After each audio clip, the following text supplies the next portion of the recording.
क्या आपने कभी नोटिस किया है नया फोन का कवर कुछ ही महीनों में पीला पड़ने लगता है, लेकिन ऐसा क्यों होता है? और ट्रक रोड में चलते वक्त क्या आपने देखा है कि उसके एक टायर को ऊपर उठाकर रखा जाता है? आखिर इसकी वजह क्या हो सकती है?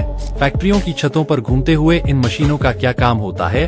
क्या ये सिर्फ डिजाइन का हिस्सा है या इसके पीछे कोई और राज छुपा है? और सबसे बड़ा सवाल, आईफोन में SD कार्ड लगाने का ऑप्शन क्यों नहीं दिया जाता जबकि बाकी फोन में ये सुविधा होती है? अगर आपके दिमाग में भी ऐसे ही सवाल आते हैं तो ये वीडियो आपके लिए है, क्योंकि आज हम आपके सारे सवालों का जवाब फ्री में देने वाले हैं। तो बिना वक्त गवाए वीडियो शुरू करते हैं।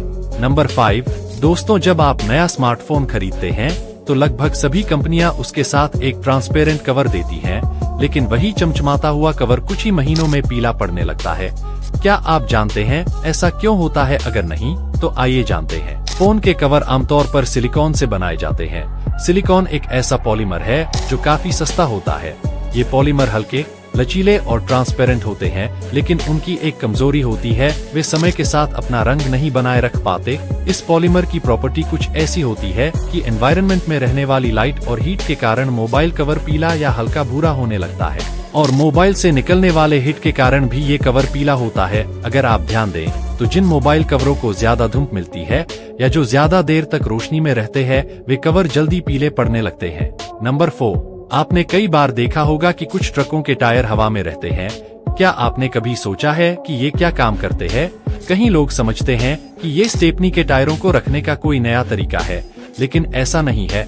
ज्यादा पहियों वाले ट्रकों में जो पहिए हवा में होते हैं उन्हें ड्रॉप एक्सल कहा जाता है। दरअसल जब ट्रक में ज्यादा लोड नहीं होता और इन अत्यधिक पहियों की जरूरत नहीं होती तो एक्स्ट्रा टायर ऊपर उठा दिए जाते हैं ताकि घिसाव कम हो और टायर को खराब होने से बचाया जा सके। वहीं जब ट्रक फुल लोड होता है और वजन ज्यादा होता है तो ट्रक के फ्रंट एक्सल पर वजन को कम करने के लिए उन्हें नीचे गिरा दिया जाता है ताकि ट्रक का वजन समान रूप से बंट सके और ट्रक का संतुलन बना रहे।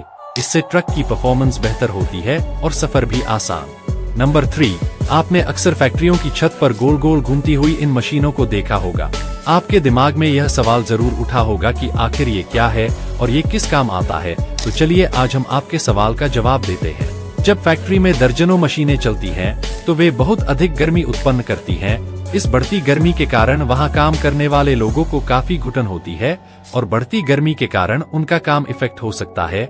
इसी समस्या को हल करने के लिए इन मशीनों को लगाया जाता है। इन्हें टर्बो वेंटिलेटर या रूफटॉप वेंटिलेटर भी कहा जाता है। ये वेंटिलेटर फैक्ट्रियों के अंदर की गर्म हवा को बाहर निकालने का काम करते हैं। गर्म हवा हल्की होती है तो ऊपर जाती है। ऊपर ये वेंटिलेटर होते हैं जिसके जरिए गर्म हवा बाहर निकलती है, जिससे फैक्ट्री के अंदर नॉर्मल टेम्परेचर में लोग आराम से काम कर सकते हैं। नंबर 2, आईफोन खरीदते वक्त जेब हल्की हो जाती है, लेकिन फिर भी उसमें SD कार्ड लगाने का ऑप्शन नहीं होता। क्या आप जानते हैं कंपनी ऐसा क्यों करती है? अगर नहीं तो आइए जानते हैं। आईफोन में SD कार्ड के लिए स्लॉट नहीं होता क्योंकि एप्पल कंपनी अपने फोन को कॉम्पैक्ट और वाटरप्रूफ बनाने पर ध्यान देती है, और SD कार्ड स्लॉट अत्यधिक ओपनिंग होती है जिससे पानी और धूल के घुसने की पॉसिबिलिटी बढ़ जाती है। लेकिन इसके अलावा एक और महत्वपूर्ण कारण है जिसकी वजह से आईफोन में SD कार्ड का स्लॉट नहीं होता। वह कारण है एप्पल की ज्यादा से ज्यादा पैसे कमाने की ट्रिक। आपने देखा होगा कि आईफोन अलग अलग स्टोरेज में आता है, जैसे कि 32 GB, 64 GB, 128 GB। जितनी ज्यादा स्टोरेज उतनी ज्यादा कीमत, और एप्पल कम स्टोरेज वाले आईफोन की तुलना में ज्यादा स्टोरेज वाले आईफोन से ज्यादा मुनाफा कमाता है। इसीलिए आईफोन में SD कार्ड का ऑप्शन नहीं होता। नंबर 1, जब भी आप कोई फिल्म देखने जाते हैं तो उसके शुरू में एक सर्टिफिकेट दिखाया जाता है जिसमें बड़े अक्षरों में लिखा होता है, लेकिन क्या आप जानते हैं इसका मतलब क्या है? अगर नहीं तो जान लीजिए, अगली बार से आपके बहुत काम आएगा। अगर किसी फिल्म के सर्टिफिकेट में लिखा हुआ होता है तो इसका मतलब है कि इस फिल्म को बच्चे से लेकर बड़े तक सभी देख सकते हैं। अगर किसी फिल्म के सर्टिफिकेट में लिखा है तो इसका मतलब है कि इस फिल्म को 12 साल से कम उम्र के बच्चे अपने पेरेंट्स के साथ देख सकते हैं।